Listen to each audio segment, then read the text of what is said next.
Chiar dacă pare simplu, fotbalul necesită adesea modificări în regulament. De curând au fost implementate mai multe reguli noi valabile din sezonul viitor. În acest video vom vorbi despre ele și vom încerca să explicăm care este scopul lor. Bine ați venit pe canalul The Focus Line. Să trecem la treabă!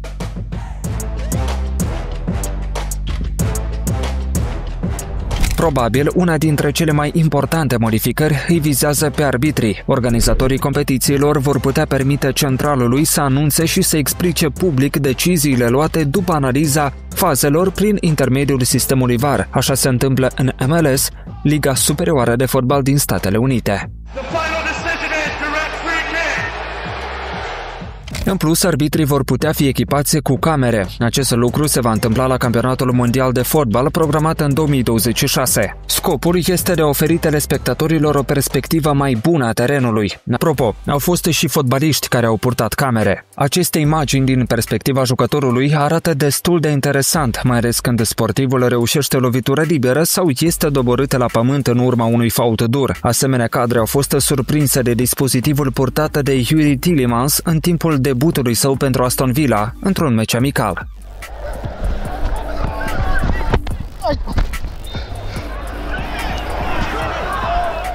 O altă regulă nouă, care ar trebui să accelereze ritmul jocului, este adresată portarilor. De multe ori, în special pe finalul confruntărilor, vedem cum golkeeperul trage de timp, când ar trebui, de fapt, să pună mingea în joc cât mai rapid. Din sezonul viitor, dacă portarul va ține mingea în mâini mai mult de 8 secunde, adversarii vor beneficia de un corner. Această numărătoare va începe din momentul în care arbitrul consideră că golkeeperul are controlul mingii, adică nu este neapărat ca portarul să fie în picioare. De fapt, o asemenea regulă există și acum, dar arbitrii rar când penalizează portarii cu un cartonaș galben.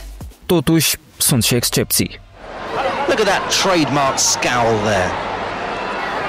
De asemenea, există o modificare în regulament care ar putea afecta negativ dinamica jocului.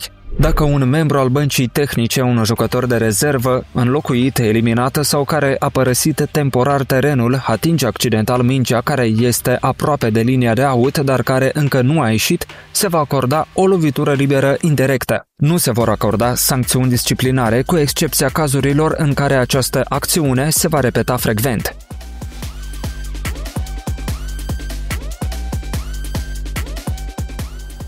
Probabil nu odată ați văzut cum arbitrul este înconjurat de mai mulți fotbaliști la faze controversate. În El Clasico din finala Cupei Spaniei, exact așa s-a întâmplat, în momentul în care centralul trebuia să decide dacă va dicta sau nu un penalti în poarta lui Real Madrid. Noua regulă constă în următorul lucru. Doar capitanul va avea voie să discute cu oficialul în astfel de situații și niciun alt jucător nu va avea voie să se apropie de el. Această schimbare va contribui la creșterea respectului reciproc și va scăpa pe arbitrii de presiune din partea fotbaliștilor. Asta cred cel puțin cei care au implementat această regulă. Totuși, respectul ar trebui să existe de ambele părți. Cu ceva timp în urmă, centralul Luis Alegre l-a lovit dur cu piciorul pe un membru al staffului tehnic din echipa Magdalena. De ce nu există o regulă în acest sens?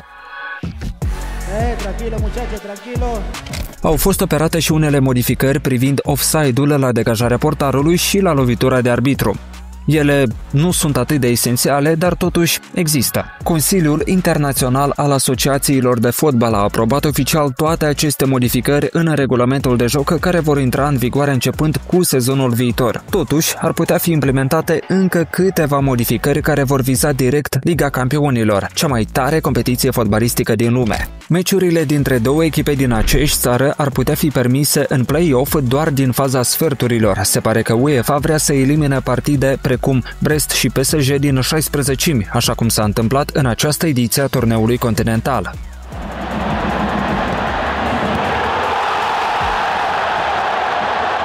De asemenea, formațiile mai bine clasate în grupa principală ar urma să fie gazdele partidelor retur din optimi, sferturi și semifinale. În caz de egalitate după cele două partide, ar putea fi eliminate reprizele suplimentare și se va trece direct la loviturile de departajare. Rudiger! And he's done it! Just about! And somehow Rămâne de văzut dacă aceste reguli vor fi aplicate. Scrie-ne în comentarii părerea ta despre noile modificări în regulamentul de joc. Dă un like acestui video și abonează-te la canalul de Focus Line. Pe curând!